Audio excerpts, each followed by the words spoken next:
So mga tol, alam po ng karamihan na nakuha po ang impresibong panalo po sa ating pambatang former 3 Division World Champion Jandrel Casimero versus Luis Neri.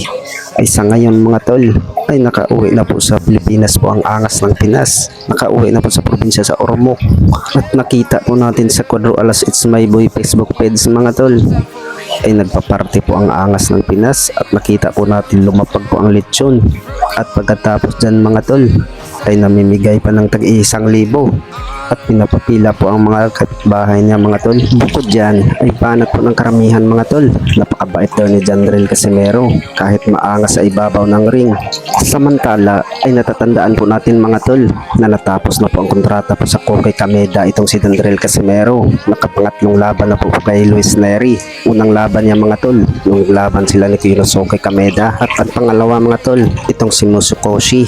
At pangatlo, itong si Luis Neri. Isa ngayon mga tol, nakita po natin sa upload po ni Popsicle Tora ng kaibigan po ni Jandrel Casimero ay mukhang magpa-renew daw itong si Jandrel Casimero sa Kokay Kameda promotion dahil po sa pinapakita po ni Jandrel Casimero na impresibong panalo sa kanyang promoter na si Kokay Kameda mga tol.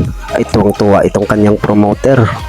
At hindi na ito iwanan ni Jandrel Casimero itong si Kokay Kameda mga tol dahil po sa binigyan po siya ng malaking laban kay Luis Neri. Panigurado na naman yan mga tol, ay paldo na naman itong si Jandrel Casimero sa kanyang promoter. Samantala ay nagparamda naman po ang ex-promoter po ni Jandrel Casimero na si Masayuki ito.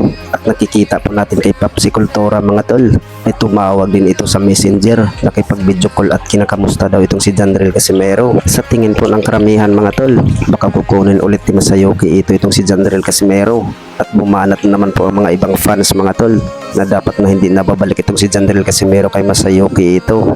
Gawa na to may hindi magandang salita itong si Masayuki ito kay Jandrel Casimero. Gawa nang wala daw disiplina itong si Cuadro Alas.